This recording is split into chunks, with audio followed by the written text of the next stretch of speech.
mega bank account money. Are you with me? So we don't want to do a thing. We want to do a what? Beautiful.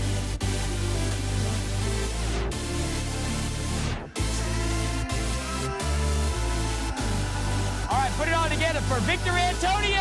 Here we go. All right, there we go. I'm not here to mess around. You ready to learn, yes or no? That's how it works in today's market. Whether it's B2B or B2C, you see the similar pattern. Managers, how do you just, in other words, say you gotta start doing these things, pushing them, but also encouraging them. Oh, look at this. This is where it gets, dude, this is like so interactive with audiences, man. Can you imagine this with your customers? Check this out. Now, what does all this have to do with selling? It has everything to do with selling.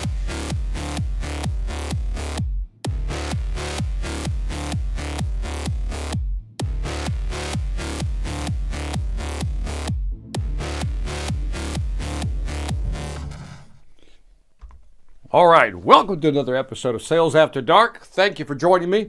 By the way, hit me up in the comments. Let me know where you're from. Who are you? Where you're from? Before we jump into the content here, let me see. I'll pull the comments up on the screen here on my side. But yeah, let me know. I'll give just a minute or so. I think we're about a minute early, maybe. No, I think we're right on time, actually. 8 p.m. Sunday. The fact that you're here joining me means we're good. Julian Hoxhulka. Turning away from Oscars to more important things. Good evening, Julian. I didn't even know the Oscars were tonight. Really? The Oscars are tonight? Huh. Wow. Okay. I've been planning these on Sundays. I'm usually up against Super Bowl and now the Oscars. So yeah, we're going to get into some content here real quick. All right. I want to respect your time. By the way, if you don't know the format of the show, William Smith from Illinois. I'm from Chi-Town. Hometown. Way to go, William. Mike Janice, my man. Hi, Vic. Oscars of VA. Choose VA. Dude, I really didn't know the Oscars. That's how out of touch I am. I didn't even know they were the Oscars. So, yeah. By the way, who's up for Best Movie? That's what I want to know. I haven't seen a good movie in a while, man. That's just me. TJ, what's happening? Salgado. Always good to have you here, man. Okay, so for those of you who joined me for the first time, here's the format of the show. I'm going to go through about 15. This is maybe about 17, 18 minutes worth of content. I'll try to keep it to 15. And then at the end, I'll answer any questions you want. So let's get started, just to respect your time and to make sure you can get back to the Oscars.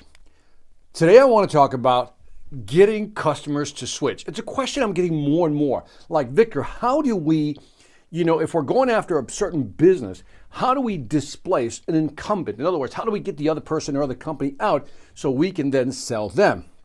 So this is a 3-part series because this is not an easy thing to do.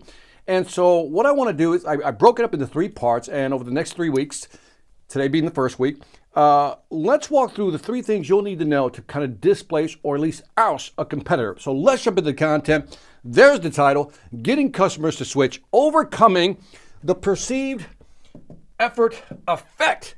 Now, let's get into some math real quick, some physics, if you will. Now, most of you know my background is electrical engineering. Yes, I have an engineering degree.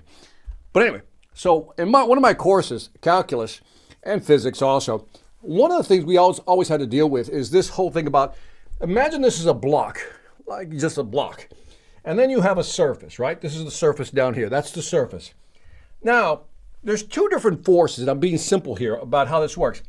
F1, if you were to push this block that way, let's call that F1. But now, right here, where the actual block makes contact with the surface, there is a frictional force. Ooh, remember that. There's a frictional force that moves in the opposite direction. Let's call that F2, this being F1. Now, if F1, hang in there with me. I'm going somewhere with this, okay? This will all make sense in just a bit.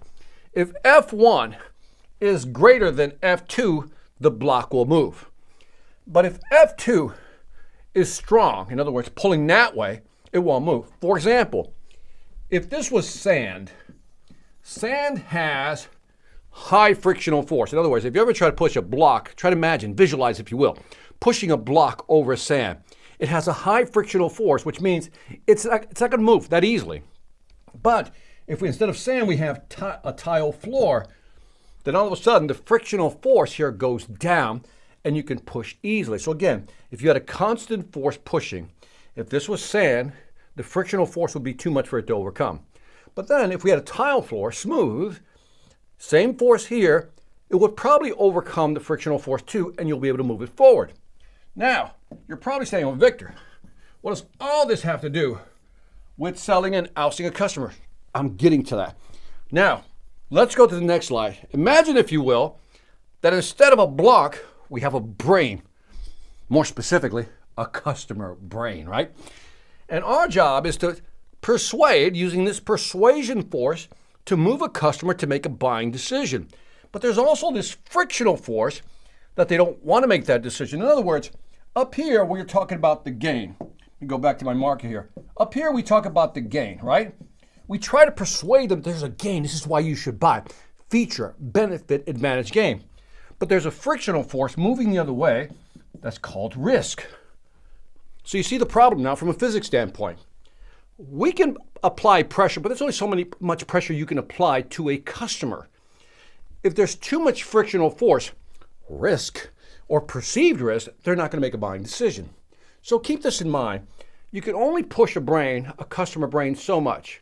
So if we can't really pressure customers into buying, which in today's market is very hard to do, you don't really want to do this, then if we can't change the force we apply here, then what we can do is reduce this force. In other words, reduce the frictional force. If we can reduce the frictional force, then we can gently move the brain into a buying decision. Now, there's three forces at play here. And again, I'll tie this all together into sales here.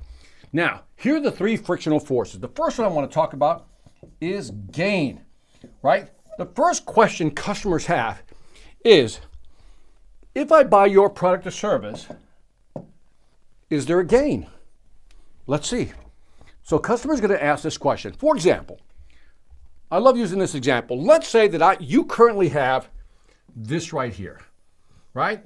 This is your internet service provider, and basically you got 1 gig up and down, right? Asymmetrical, and you're paying $100 a month. Along comes Victor Antonio to sell you Victor's cable system or internet service provider, right? And here's what I'm going to offer you. I'm going to offer you better than that, and I'm going to drop the price so it's better than that. In other words, I'm going to increase capacity or speed, download and upload speed by 10%, and I'm going to drop the price by 10%. So is there a gain? Is there a gain? Well, there's an obvious gain. There's an obvious gain here. The question is, will the customer buy? Will that be enough to make the customer buy? What do you think? What do you think? Is that enough to make a customer buy? Would you take that deal?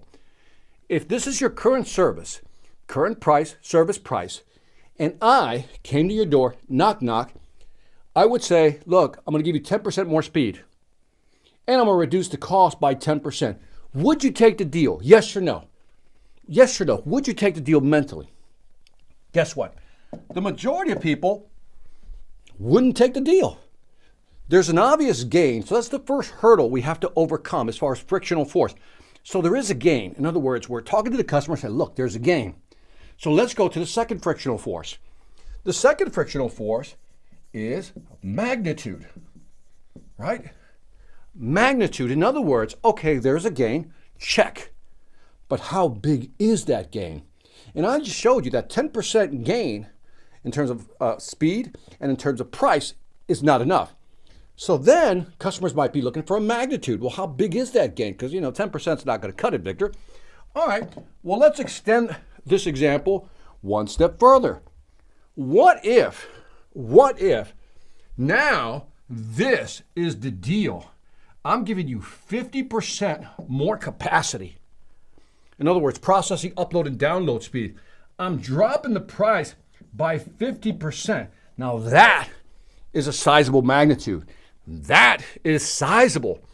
And then I would say that maybe a percentage of people would take this deal because that's sizable, right? It has magnitude. But I would argue to you that even customers getting this deal probably go, I'm not sure. I'm not sure I'll take that deal, Victor. I don't know. Again, I believe a certain percentage will, but I still believe that a majority will not take the deal. Why? Third component of the frictional force. We've demonstrated gain. Yes, I can give you better speed and a better price. Not good enough. I now showed magnitude. All right, 50% more speed. I'm dropping the price by 50%. Come on. Have you ever presented to a customer that's so obvious they should make a buying decision, but they don't? Even when you show magnitude, like how much you can save them and how much better it could be, they'll still go, not sure. So what is it? Again, some people will buy this right here. Price hunters will definitely pick this up. But the majority of people simply won't buy. Why? Let's analyze this. There's a third frictional force.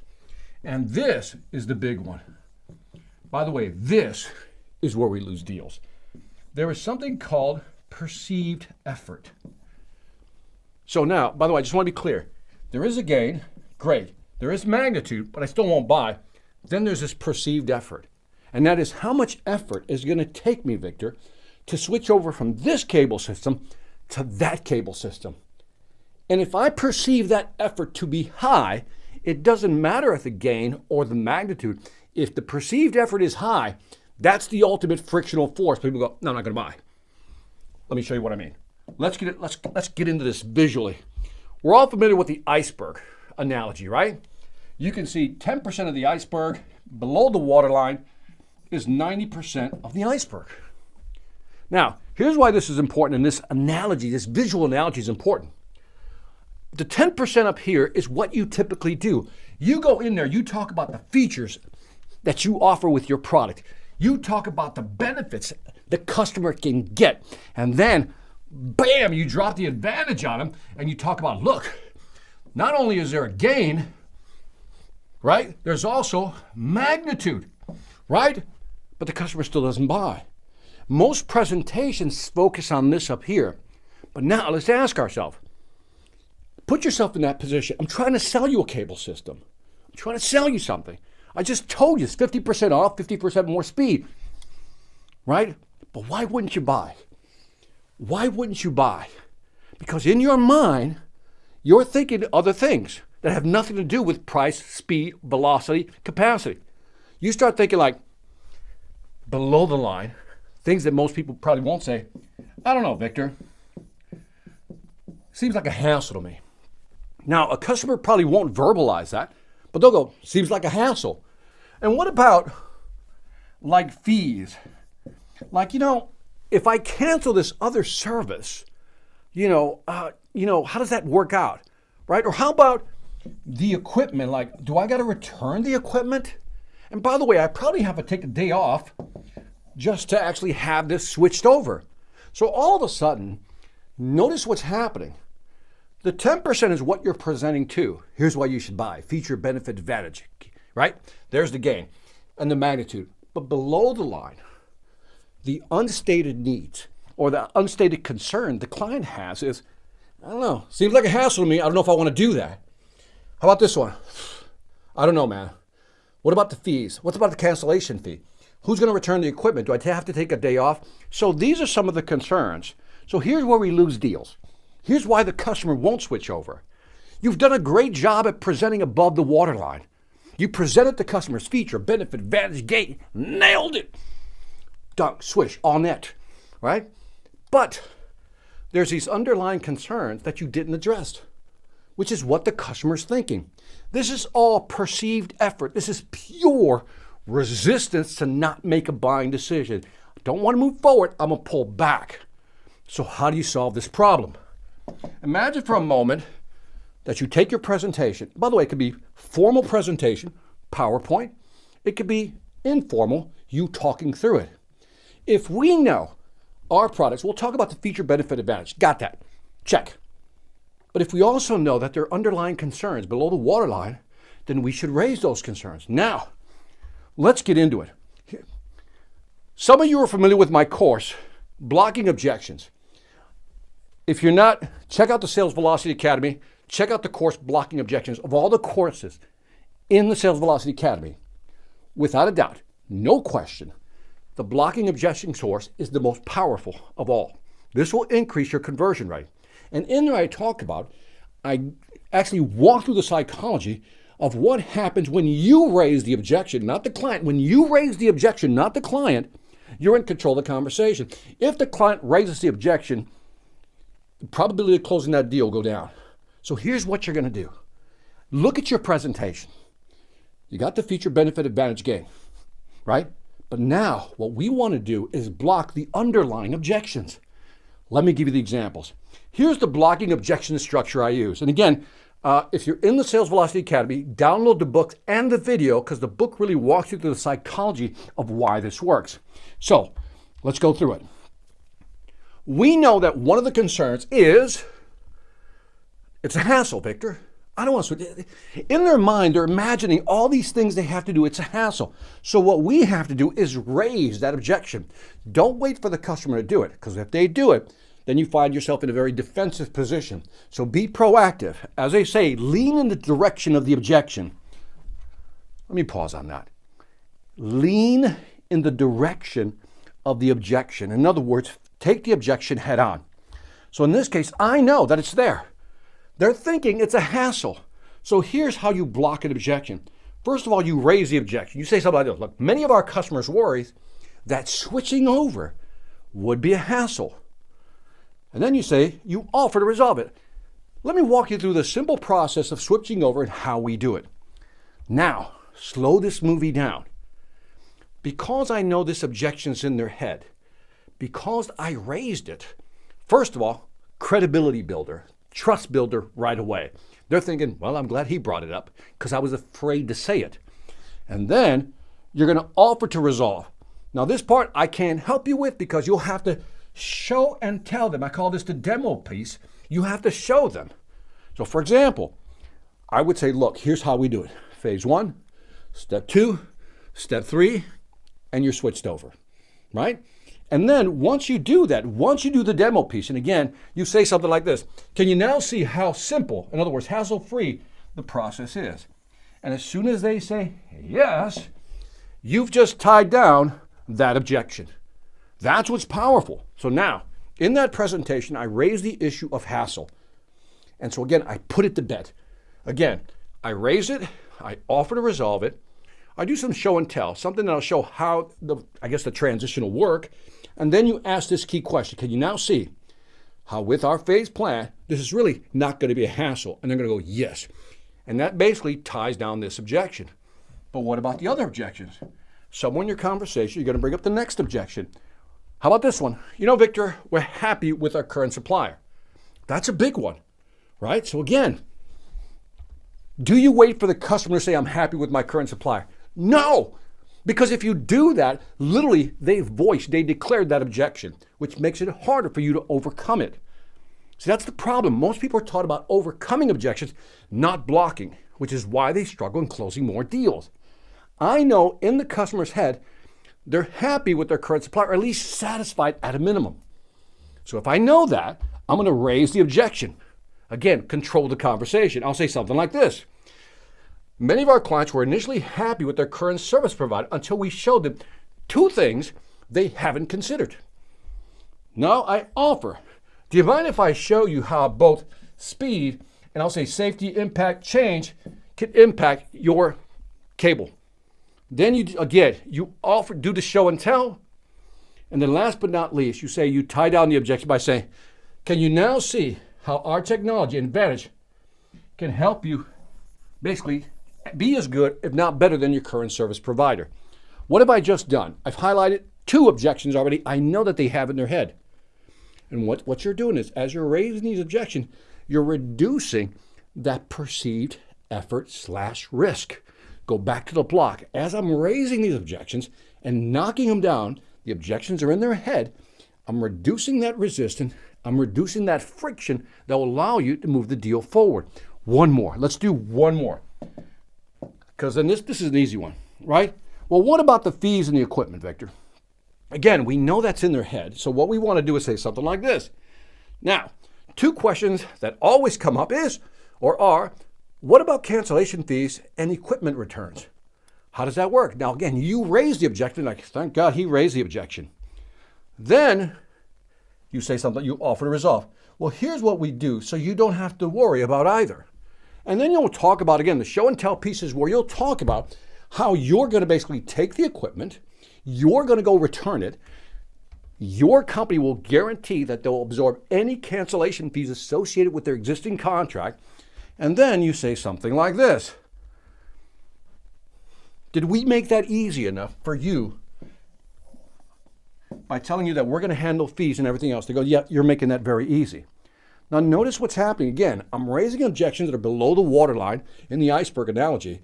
And by reducing that, by every time I raise an objection, I know they have in their head, and then I solve it, I'm reducing that resistance. I'm reducing that friction, and it allows me to move the deal further.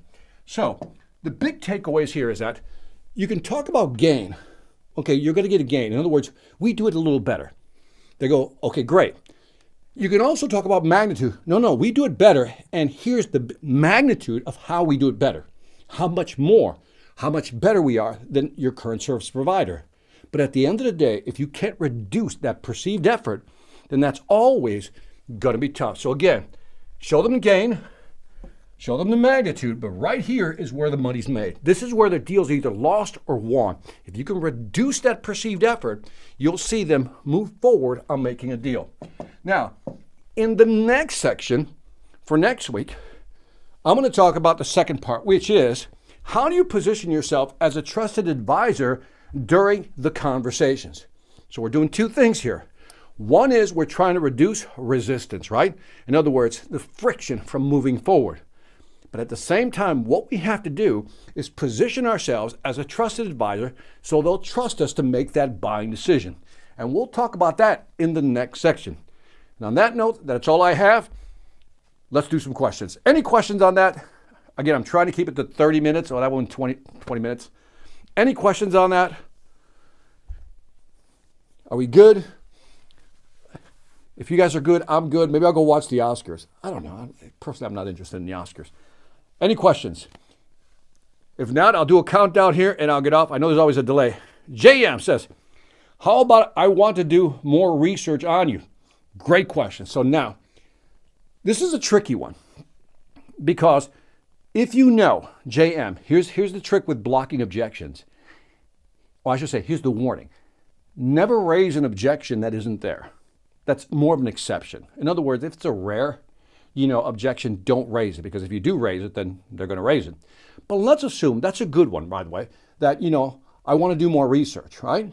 If you know that always comes up, let's go back to the blocking objection structure, right? If you know that comes up, I want to do more research, right? You know that always comes up. Then what you can do is, again, same thing in the structure. By the way, before I forget, in the book that you can download from the Sales Velocity Academy, it's called Response Block Selling. I believe I handled this objection and there's scripts written out. I think there's like 32 different scripts in that book. So what I would do is raise the objection, JM. I go, many of my clients tell me they need to do some research before moving forward and making a buying decision. You offer us off.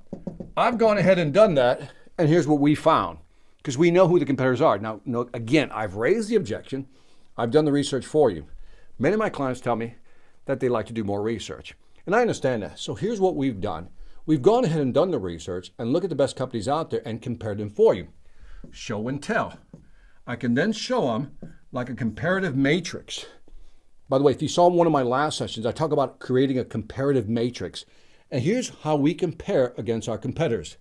And then the tie down, right, could be, by the way, you can say something, is this enough research for you? And just tie that down, right? You got to find a clever line here. I don't know. I'm trying to think off the top of my head, what would I say? If I want to tie down the research, can you now see? In other words, they said I need to do more research. This tie down has to kind of tie this one down. So I would say, based on this, is this enough research for you? Or something like that. And they go, yeah, that's enough research. Bam. Because sometimes when someone says I have to do more research, this is something to keep in mind, JM. When someone says I have to do more research, that's usually like a red herring. By that I mean it's usually a stall or a way of trying to get out of the conversation because something in your presentation they didn't like. Because, come on, let's be honest, no one wants to do more research. No one wants to deal with another vendor coming to their house or their place of business. So when I hear I got to do more research, that tells me something in my presentation is off. I didn't do something that they expected me to do. That I want to do more research is almost like the let me think about it. And so look up my video on YouTube about how to handle let me think about it, and you could probably do this the same way. Someone says, I need to do more research. I can say, Mr. Customer, when someone tells me I need to do more research, it's usually because they're not interested or interested but not sure. Which one is it? So look up my JM, look up my let me think about it video. Let me think about it, Victor Antonio, and you can almost use that script to handle the let me do some more research. I think it's a false or a stall. It isn't a real objection, in my opinion. Julian, thank you very much. What about I need to talk to my wife or husband first? Again, William, on that one, just on there. By the way, I have a series. For those of you who haven't followed me, I have a series called Client Says that's on YouTube. So go to YouTube, it says, Client Says, I need to talk to my spouse. I need to talk to my boss. And I just covered that like maybe 4 or 5 weeks ago. Okay, so look it up there, William, because it's a longer answer. Julian said, this is great, love it. You are probably the coolest engineer ever, successful salesman, and a great speaker now. Thank you very much, Julian. You can always hang out with me, man. Thank you very much. TJ, how about we've built a good relationship with our current provider? See, this is a good one. So TJ, I'm not going to spoil that one because that is part 3. So you preempted me. That's part 3. I call that the loyalty effect. And how do you overcome the loyalty effect? So you'll have to wait for, I guess, episode 3 on that one. So I'm not going to give you the answer, but because I want to walk you through a process on that one, because that's such a good one. You nailed that one. Julian, any insights on how to deal with not so cool engineers? Most of them not very pleasant to work with. B2C not related to engineering. I think when you think about, when you look at engineers, right? So I did this thing where I talked about personality types, right? This is my shortcut to DISC assessment, right? So I came up with this acronym called SAD, right? Just because I could remember it. One personality type is very social. Social people like to talk a lot, but never really make any buying decisions, right? I categorize them. Amiable means that these are people who really ask a lot of curious questions because they want to be sure about making a buying decision.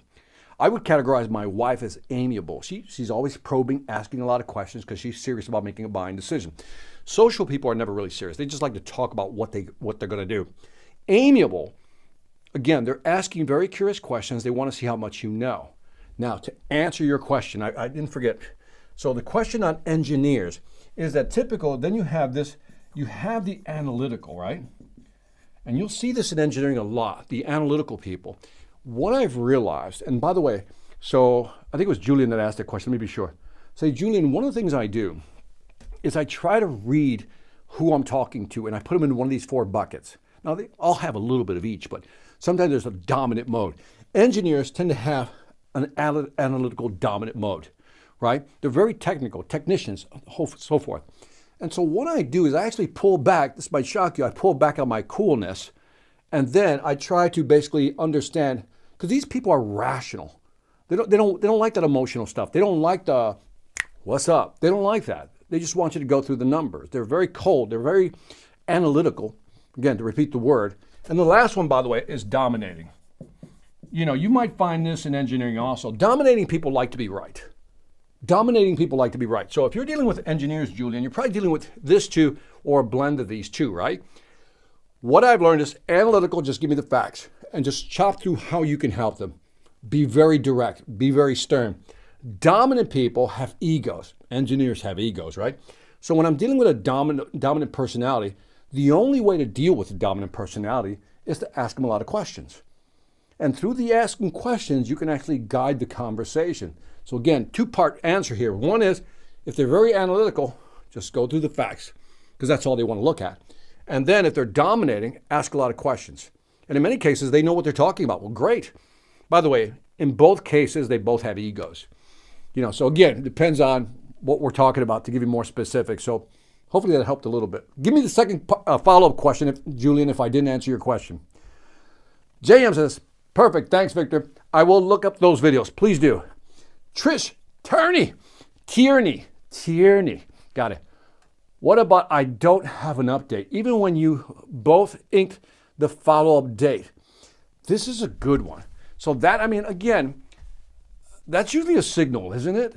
Isn't it? I mean, if you think about that, right? Because that's, by the way, so this is like past this is past the presentation, what we're talking about today.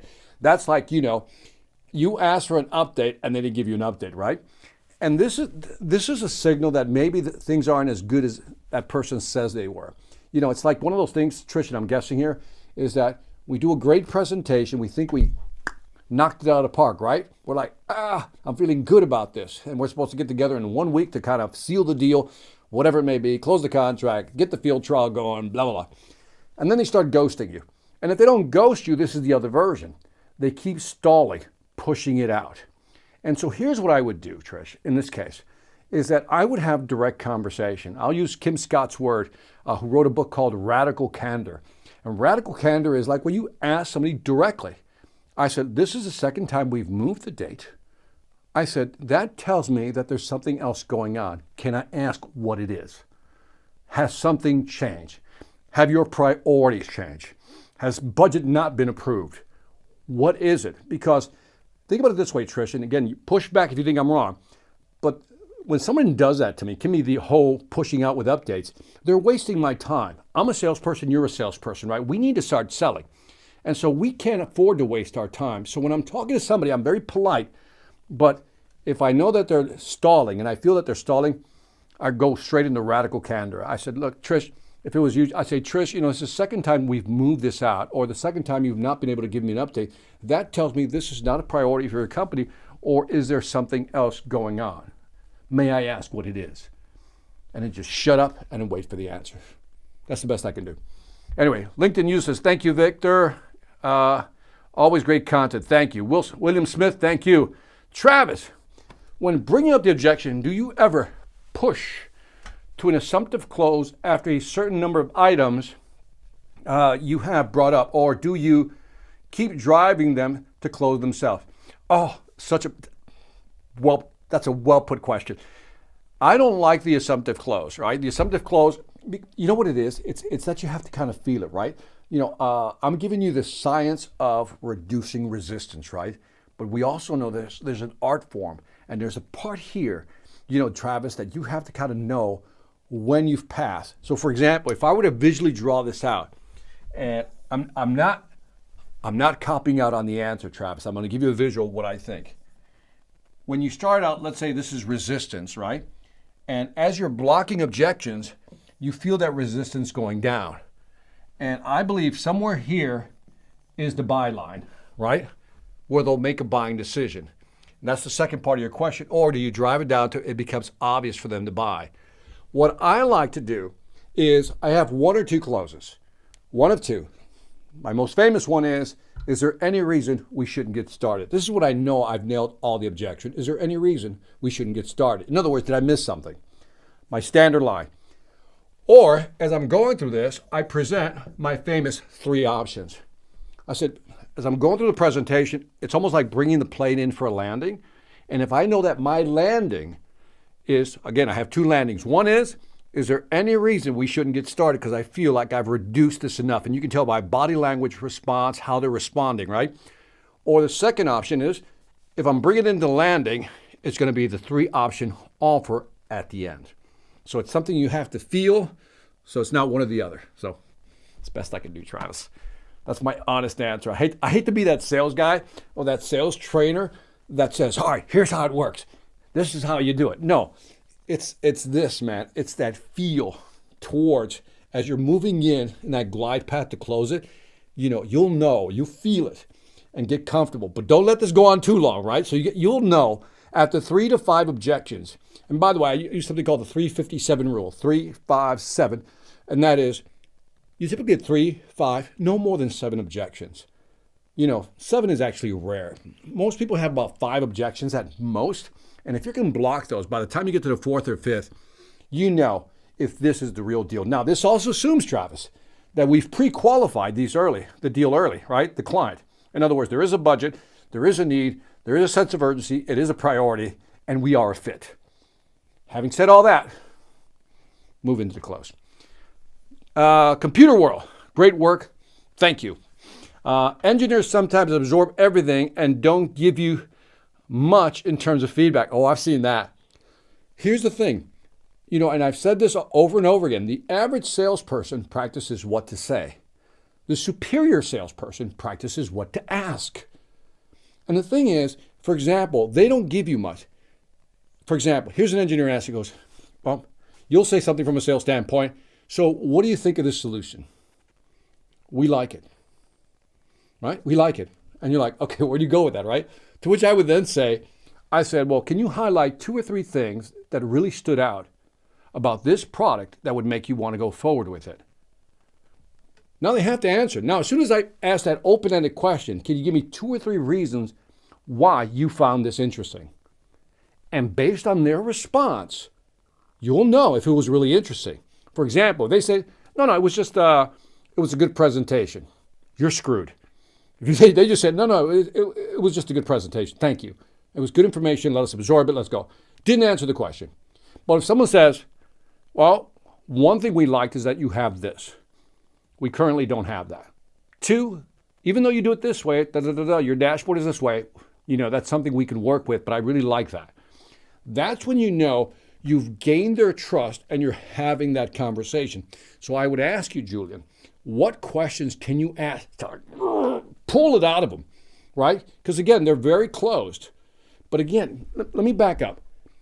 If I'm spending 45 minutes with you, 30 minutes, whatever it may be in a presentation, I don't wait to the end to start asking these questions. Every, 3, 5, 7 minutes, you ping them. Based on what I've shown you, does this line up with what you're looking for? Begin the engagement, right? So you're always engaging them throughout. So when you get to the end, there's not that awkward feeling. Too often, we present for 35, 40 minutes, and then we do Q&A. And then people are like, no, we like it. Start the engagement early. Condition them early to engage with you. That's the phrase. Condition them early and throughout the process to engage with you.